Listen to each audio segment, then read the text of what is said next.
Subscribe कीजिए हमारे YouTube channel Sonipat 24 को।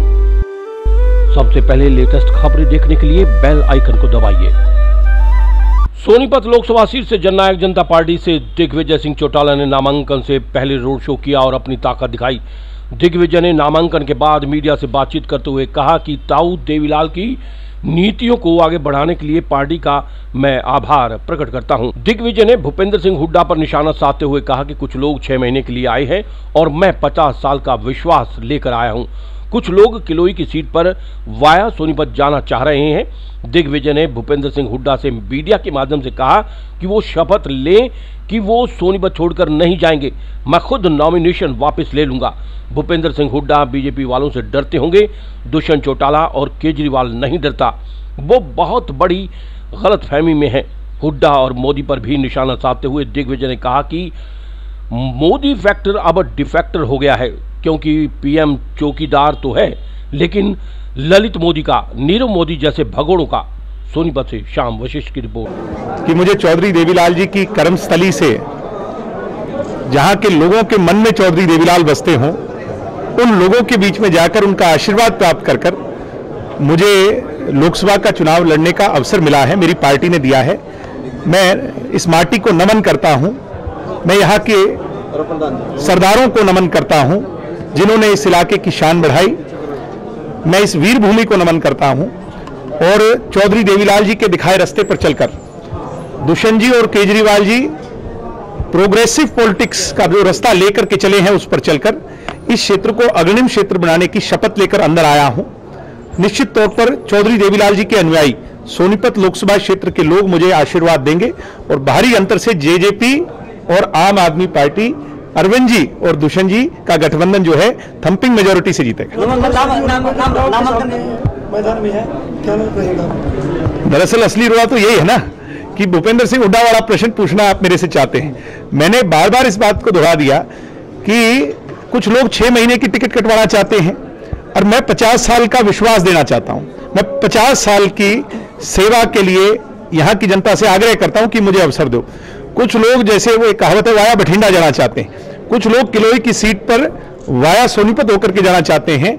सोनीपत के महान लोग, जींद के महान लोग इतने नासमझ नहीं है कि ऐसे लोगों को वाया बठिंडा टिकट देंगे। भूपेंद्र सिंह हुड्डा ने कहा कि बीजेपी और आप भूपेंद्र सिंह हुड्डा से सारी बात छोड़ो। चौधरी भूपेंद्र सिंह हुड्डा, आदरणीय चौधरी भूपेंद्र सिंह हुड्डा से एक ही बात पूछो कि वो इस बात की शपथ ले लें लोगों के सामने कि वो अगला चुनाव किलोई से नहीं लड़ेंगे, लेट मी कंप्लीट, विधानसभा का नहीं लड़ेंगे और 5 साल तक इस क्षेत्र की सेवा करेंगे। मैं अपना नॉमिनेशन वापस लेने को तैयार हूं।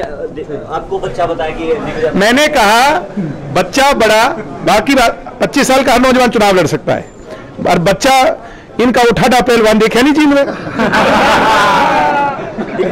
ये भी बहुत बड़ी गलतफहमी में चो साहब। मैं चो साहब से कहूंगा, भाई काम की बात करो।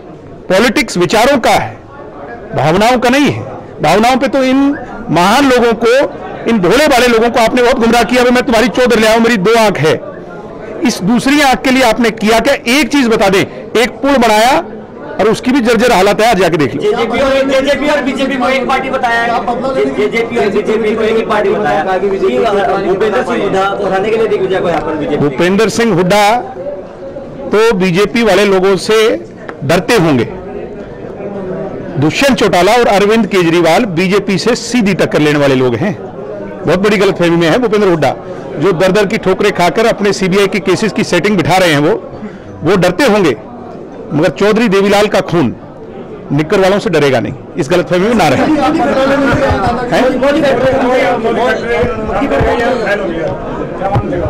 मोदी फैक्टर जो है वो अब फैक्टर नहीं, डिफेक्टर हो गया है। क्योंकि ना तो किसान खुश है, स्वामीनाथन नहीं है, फसल बीमा योजना के नाम पे ठगाठोरी हो रही है, पेंशन के नाम पर किसान के साथ फ्रॉड हो रहा है, नौजवान को नौकरी नहीं है, पुलिस वालों को पंजाब के समान तनख्वाह नहीं है। ये खड़े मेरे पीछे बताएंगे नहीं बेचारे, इनकी भी मजबूरी है, पर इनकी भावना जान लो।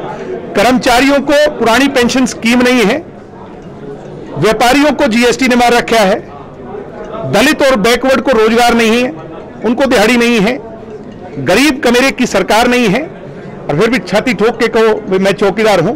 आप चौकीदार तो हो उन लोगों के हो जिनके 600 करोड़ का विमान आप 1600 का खरीदते हो। आप चौकीदार हो मेहुल चौकसी के, आप चौकीदार हो ललित मोदी के, आप चौकीदार हो पूंजीपतियों के, पैसे वालों के, धना सेठों के, और अब उनके चौकीदार बन के रहना पड़ेगा। जनता का चौकीदार तो अब गरीब किसान कमेरे की सोच से बनेगा और हरियाणा के अंदर दुष्यंत चौटाला होगा और भविष्य के अंदर अरविंद केजरीवाल इस देश की सत्ता को संभालेगा और सिंहासन डोलेगा और ये जो पूंजीपति लोग हैं इनकी छुट्टी होगी। राजनीति में नहीं लिया जाता, हम बदलाव के लिए आए हैं, हम व्यवस्था परिवर्तन के लिए। से कौन सा पूछिए बताओ, या आप हमें मुझे एक बात बताओ, चौधरी देवीलाल ने हरियाणा बनाया, चौधरी देवीलाल सीकर जाके चुनाव जीते, चौधरी देवीलाल को तमिलनाडु के अंदर मान सम्मान मिला, केरल में मान सम्मान मिला, अरुणाचल में मान सम्मान मिला। उन्हें वहां के लोगों ने भारी नहीं माना और भारी माना, तो फिर यहां से हम जो हमारा जो बनाया हुआ चौधरी देवीलाल जी का घर है, जिसके घर घर में दिल में चौधरी देवीलाल बसते हैं, तो फिर तो हम इसके लिए भारी थोड़ी, हम इस क्षेत्र के हर घर के लिए अपने हुए। भारी हमारे लिए कोई है तो गुजराती गैंग है, अंबानी, अदानी, मोदी, शाह, ये भारी हैं, इनका क्या लेना देना हरियाणा से।